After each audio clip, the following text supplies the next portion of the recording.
Pensando um pouco agora no transfundo histórico, como nós já falamos no início, nós temos que pensar nos evangelhos em dois aspectos, ou dois níveis, como nós dizemos. O primeiro nível é o tempo de Jesus.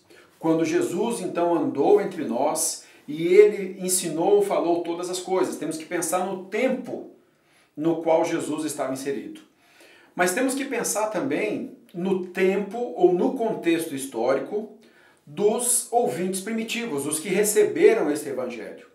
E quando nós pensamos então, tanto no aspecto do tempo de Jesus, como também no aspecto daqueles que receberam este evangelho, nós precisamos ter a seguinte percepção. Roma era um império que dominava durante todo esse período. Dominou por muito tempo aquela região. Como vocês assistiram já no vídeo, vocês podem ver então que o Império Romano, eles cresceram de forma assustadoramente grandiosa, dominaram sobre toda aquela região e estabeleceram então as suas crenças, seus costumes. Mas nos tempos de Jesus, ainda em Jerusalém, ali na região de Jerusalém, onde os judeus habitavam ali na Judéia, havia uma certa resistência. Nós vemos isso normalmente em filmes, quando há aquela questão da resistência dos judeus em relação a muitas coisas relacionadas ao Império Romano, a resistência dos judeus até mesmo aos governadores, aos reis que habitavam ou que dominavam naquele lugar. Então, quando nós pensamos no contexto histórico dos tempos de Jesus, nós lembramos que o imperador daquele tempo era Tibério.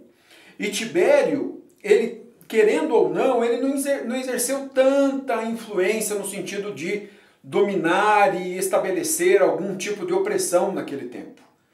Havia os motins que aconteciam então no lugar ali em Jerusalém, muitos eram presos por causa desses motins, e eles sempre viviam num clima de tensão, mas normalmente, naquele lugar acontecia o quê? Não aconteciam tantas guerras, não era um lugar de fronteira onde então havia muito conflito. Era mais essas rebeliões no qual os imperadores, ou melhor, os reis daquela época, eles sufocavam então esses levantes que aconteciam.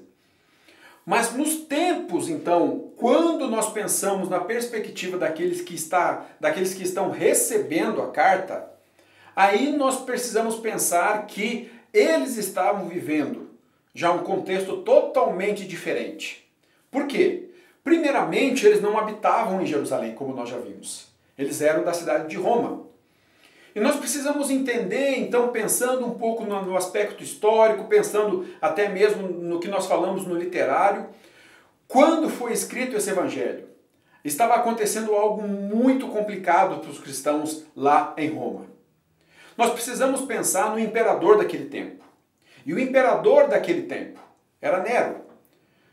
Vocês observando no material, vocês percebem de que Nero ele teve uma infância complicada no sentido de que a sua mãe queria, porque queria a todo custo, fazer com que ele tivesse influência dentro do império, tentando fazer que ele chegasse a ser o imperador, o que ela conseguiu. Então nós vemos que a mãe de Nero, ela fez tantas maldades, fez tantas coisas complicadas, para que ele pudesse chegar, então, aonde chegou. Então, quando pensamos em Nero sendo levado ao trono, para que isso acontecesse, a sua mãe, Agripina, ela casa-se de forma incestuosa com o tio de Nero, que era Cláudio. Cláudio, que fez aquele edito em 49, expulsando os judeus de Roma. E então ela se casa com Cláudio e logo depois, então, Cláudio é assassinado. E Nero, então, ainda jovem, ele assume o reinado. Ele tem dois tutores, dois conselheiros no início do seu reinado, que é Sêneca e Burro. E esses dois, então, eles aconselham sempre a Nero fazer as escolhas certas. Praticamente eles governam o império através de Nero.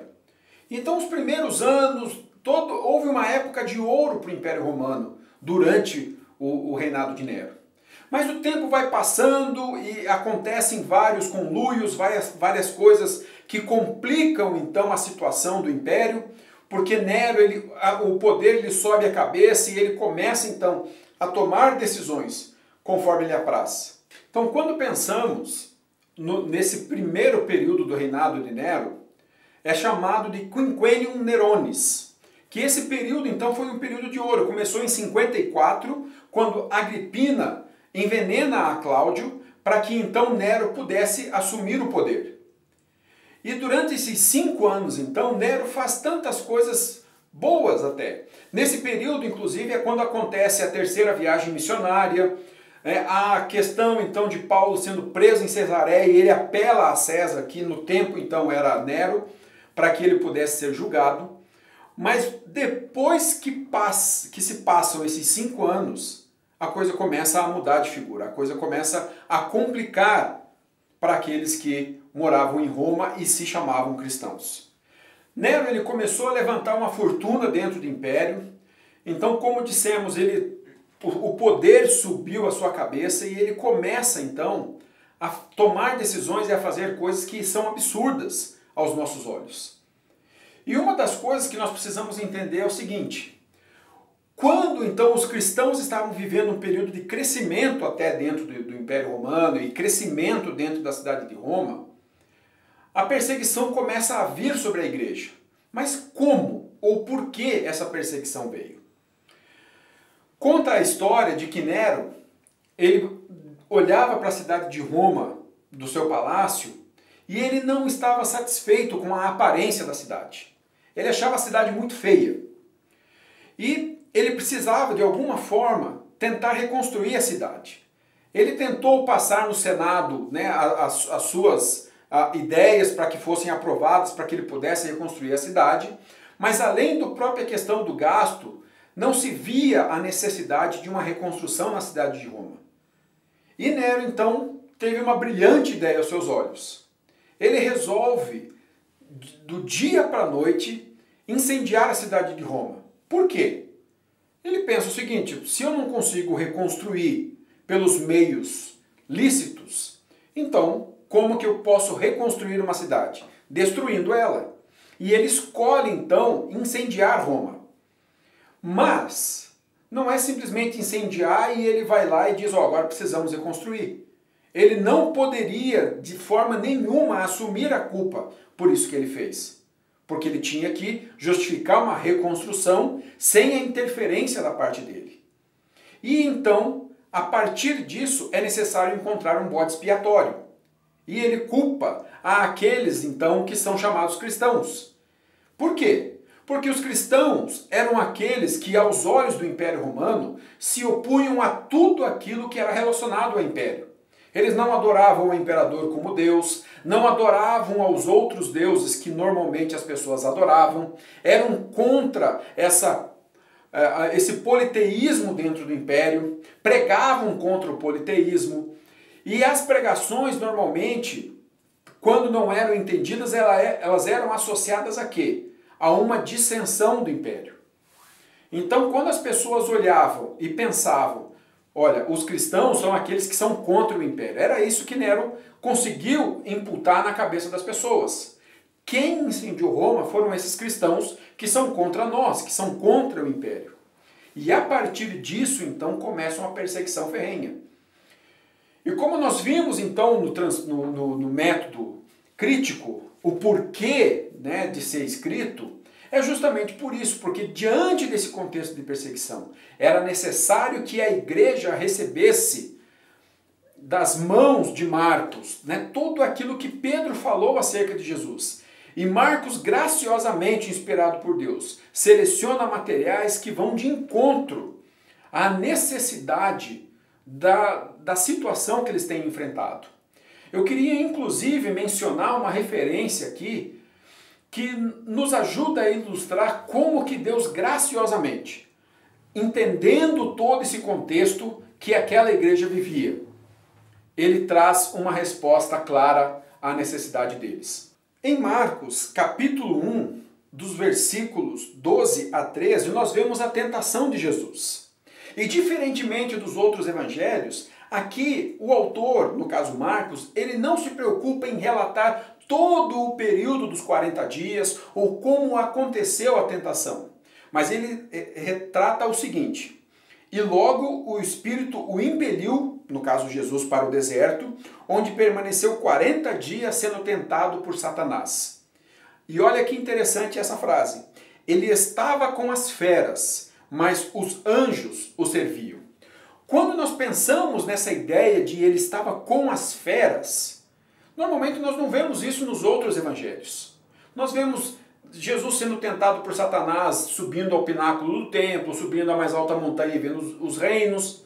Mas aqui há uma questão de que, olha, Jesus estava no meio das feras. E os cristãos, então, do Império Romano, eles estavam a todo momento com essa preocupação, porque eles eram lançados às feras nos coliseus. Nas arenas que existiam na cidade. Normalmente eles se tornavam um espetáculo para as pessoas. Eles eram lançados às feras. E o autor, então, graciosamente traz essa colocação. Olha, Jesus estava com as feras, mas os anjos o serviam. E isso servia de incentivo para aquela igreja. Porque mesmo diante das feras, mesmo que eles morressem sendo comidos pelas feras, eles podiam ter a plena convicção de que em algum momento os anjos viriam e serviriam a eles. Fosse aqui na terra ou fosse lá na eternidade, haveria esperança para eles. Então, este evangelho, quando nós pensamos no contexto histórico, em toda essa perseguição que Nero, então, traz sobre os cristãos, por uma loucura até certo ponto sua, porque ele queria, porque queria, reconstruir uma cidade. Mas nós vemos a preocupação do coração de Deus em manter a fé daqueles irmãos firmes, ao mesmo tempo em que traz a mensagem de Jesus dizendo: vocês vão passar por aflições, vocês serão perseguidos, mas perseverem, tenham bom ânimo. E isso era importante para eles naquele momento.